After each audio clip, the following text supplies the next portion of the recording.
भैया मेरे half yearly exam के लिए सिर्फ 10 दिन बचे। भैया मेरे एग्जाम के तो बस 2 दिन बचे। भैया मेरे एग्जाम तो स्टार्ट हो चुके हैं। समझ नहीं आ रहा क्या करूं, कैसे 95% मार्क्स का सपना पूरा करूं। बहुत डर लग रहा है, टेंशन हो रही है। सोच रहा हूँ गिव अप कर दूं क्या, हार मान के कहीं भाग जाऊं क्या। लेकिन मेरे दोस्त ये बताओ, हार के जाओगे कहाँ, लड़ना तो तुमको पड़ेगा ही। बट भैया कैसे यारा। इस वीडियो में मैंने इन सारी प्रॉब्लम्स का किलर सोल्यूशन दिया है। तुम्हें बस इस वीडियो को लास्ट तक देखना है और तुम्हारी सारी प्रॉब्लम सॉल्व हो जाएंगी, ये मेरी गारंटी है। Welcome to Satyam Gupta class 9th and 10th। इस वीडियो में तुम देखने वाले हो 5 सिंपल स्टेप्स, जिसकी हेल्प से तुम अभी से पढ़कर अपने एग्जाम में 95% मार्क्स बहुत ही इजीली ला सकते हो। बस कमेंट कर दो target 95% in half yearly exam. Let's start the video. Step number 1, open your eyes. मेरे नन्हे मुन्ने छोटे भाई बहन, तुमको सबसे पहले अपनी आंखें खोलनी है।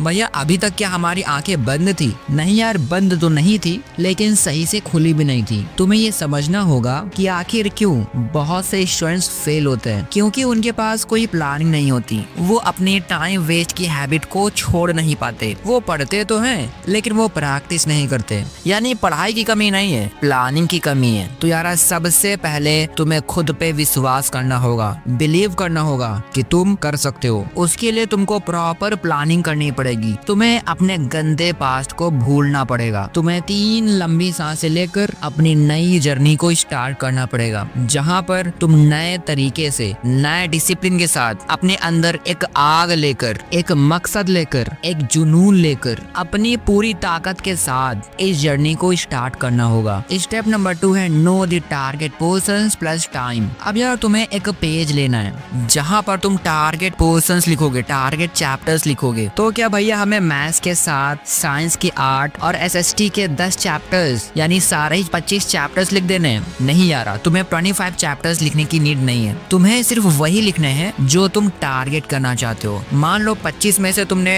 15 कंप्लीट कर लिए हैं, तुम्हारे पास सिर्फ 10 चैप्टर्स लेफ्ट है, तो तुम्हारा टारगेट होगा सिर्फ 10 चैप्टर्स। अब किसी के बहुत से कंप्लीट हो गए होंगे, सिर्फ 5 बचे हुए होंगे, तो उनके टारगेट पोर्शंस होंगे 5 चैप्टर्स। अब यार इन सारे चैप्टर्स को तुम्हें साइंटिफिक तरीके से डिवाइड कर लेना है। पहला है ग्रीन चैप्टर्स जो तुमने बहुत अच्छे से कंप्लीट कर लिए, येलो चैप्टर्स जो पेंडिंग में, रेड चैप्टर्स जो बिल्कुल नहीं हुए। अब यार तुम समझो कि तुम्हारे एग्जाम कब से हैं, यानी कि हर एक चैप्टर के लिए तुम्हारे पास कितना टाइम बचा हुआ है। अब बहुत से बच्चों के 10 चैप्टर्स होंगे, उनके पास 10 दिन का टाइम होगा, और बहुत से लोगों के पास 14 चैप्टर्स होंगे लेकिन सिर्फ 7 डेज होंगे। अब यार बहुत से बच्चे तो ऐसे भी होंगे जिनके पास चैप्टर्स तो बहुत है लेकिन टाइम बिल्कुल भी नहीं है। कोई बात नहीं, जितना भी टाइम आपके पास है, कुछ दिन हो सकते हैं, कुछ घंटे हो सकते हैं, उस टाइम को तुम्हें डिवाइड करना है 3 फेजेस में। पहला फेज है लर्निंग फेज, दूसरा रिवीजन फेज और तीसरा राइटिंग फेज। भैया ये क्या कह रहे हो, मुझे कुछ भी समझ में नहीं आया। यार टेंशन मत लो, नेक्स्ट पॉइंट में सारी बातें डिटेल में आप समझोगे। हमारा पॉइंट नंबर 3 है allot time for all phases. अब यार तुम्हारा फर्स्ट फेज है लर्निंग फेज, जिसे तुम्हें 50% टाइम देना है। अब मान के लो तुम्हारे एग्जाम के 10 दिन बचे हुए, तो 10 दिन का 50% यानी 5 डेज तुम्हें लर्निंग पर देना है।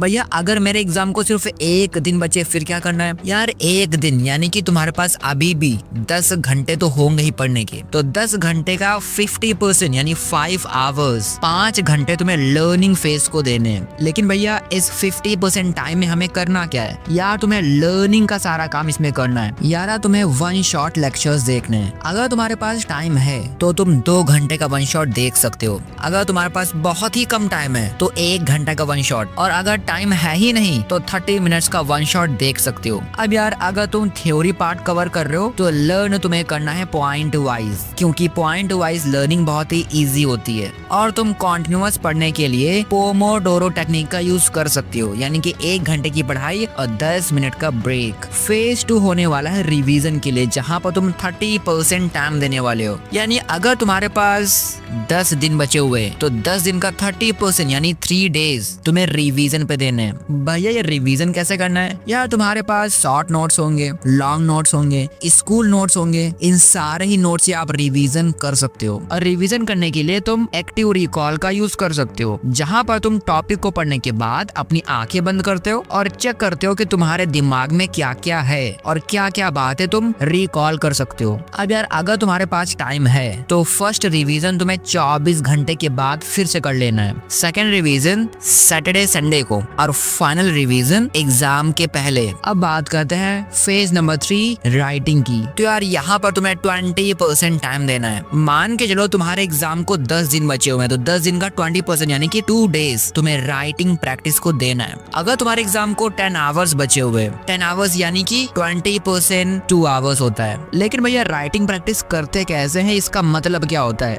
यार राइटिंग प्रैक्टिस का मतलब होता है सैंपल पेपर्स लगाना, PYQ करना, वो भी टाइमर के साथ। मेरे नन्हे मुन्ने छोटे भाई बहन, अगर तुम्हारे पास टाइम है तो कम से कम 2 सैंपल पेपर्स तुम्हें टाइमर के साथ लगाना ही पड़ेगा। इस राइटिंग प्रैक्टिस में तुम अपने प्रेजेंटेशन पे बहुत ही अच्छा वर्क करोगे। तुम्हें अपने हैंड राइटिंग पे वर्क करना होगा, डायग्राम्स और कीवर्ड्स को सही से अंडरलाइन करना सीखना होगा, अपने आंसर को हाईलाइट करना सीखना होगा। और यार इस राइटिंग फेज में तुम्हें अपने आंसर को ऐसे डिजाइन करना है कि एग्जामिनर देखते ही लट्टू हो जाए और वो मार्क्स होलसेल के भाव में दे दे। और याद रखो यार, अगर तुम थ्योरी वाला सैंपल पेपर देते हो तो अगेन तुम्हें पॉइंट वाइज ही आंसर लिखना है। और हाँ एक बात और, अपने सोल्यूशन को रिव्यू जरूर करो। रिव्यू करने के बाद तुम पता कर पाओगे कि तुम कहाँ पे स्ट्रांग हो, कहाँ पे वीक हो। जहाँ पर वीक हो वहाँ पे वर्क करो। इस तरह से तुम बहुत ही इजीली लर्निंग कर पाओगे, रिवीजन कर पाओगे और राइटिंग कर पाओगे अपने बचे हुए टाइम के अंदर। और ये सब तुम्हें अपने बचे हुए टाइम के अकॉर्डिंग ही डिवाइड करना है। मेरे नन्हे मुन्ने छोटे भाई बहन, पॉइंट नंबर 4 है हाउ टू डू इट। अब यार बहुत से बच्चों का ये मानना रहता है कि भैया हमारे पास तो टाइम ही नहीं है, हम इतना कुछ करेंगे कैसे। और भैया ये बता दो कि कितने घंटे का पढ़ाई इस टाइम पे हमें करना है। यार तुम्हें मिनिमम 6 घंटे का पढ़ाई तो करना ही पड़ेगा। अगर तुम इन 6 आवर्स को अपने स्कूल के साथ मैनेज कर पा रहे हो तो बहुत अच्छा। अगर यार तुम नहीं कर पा रहे हो तो अपने स्कूल से हॉलीडे भी ले सकते हो, लेकिन हॉलीडे तभी लेना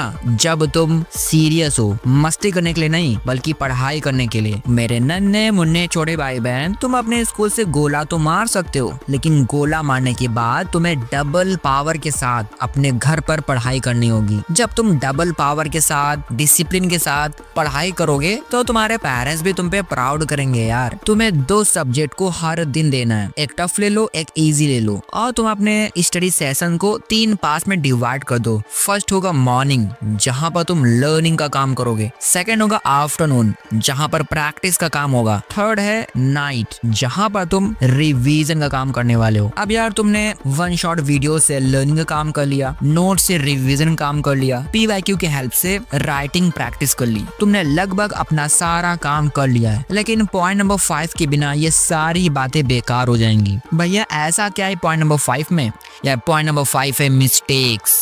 फर्स्ट मिस्टेक जो बच्चे हद से ज्यादा करते हैं वो ये कि उनके पास टाइम नहीं होता फिर भी वो हाथ पे हाथ रखकर बैठे रहते हैं। यार ऐसा तुम्हें नहीं करना, तुम्हें अरेंज करना है टाइम को। तुम स्कूल से कर लो, ट्यूशन से कर लो, ताकि तुम ज्यादा पढ़ पाओ, अच्छे से पढ़ पाओ। सेकंड मिस्टेक है अपने आप को ट्रैक ना करना। मैं तो कहता हूँ यार कि तुम्हें हर घंटे अपने आप पे नजर रखनी चाहिए कि तुमने क्या सोचा था और तुम क्या कर रहे हो, समझे। थर्ड मिस्टेक होती है फोन एडिक्शन, बार बार फोन चलाना, इसके बावजूद कि यार तुम्हारे पास हद से ज्यादा कम टाइम बचा हुआ है। अब यार फोर्थ मिस्टेक होती है ब्रेकिंग कंसिस्टेंसी। अब बहुत से बच्चे क्या करते हैं, 2-4 घंटे पढ़ाई करते हैं जब मोटिवेटेड होते हैं, उसके बाद फिर से वही टाइम वेस्ट, फिर से वही पुराना काम, अपने एग्जाम को भूल जाते हैं, अपने टारगेट को भूल जाते हैं। यार ऐसा मत करना। फिफ्थ पॉइंट है ओवर थिंकिंग। कुछ बच्चे हद से ज्यादा सोचते हैं, क्या करे, कहाँ से करे, कब करें, और बहुत ही नेगेटिव चीजें सोचते हैं। तो यार ज्यादा डरने की जरूरत नहीं है। ये तुम्हारे वो फाइनल एग्जाम नहीं है, ये तुम्हारे हाफिल एग्जाम है। तुम्हें अपना बेस्ट देना है, लेकिन इतना भी कुछ नहीं करना कि अपने आप को ही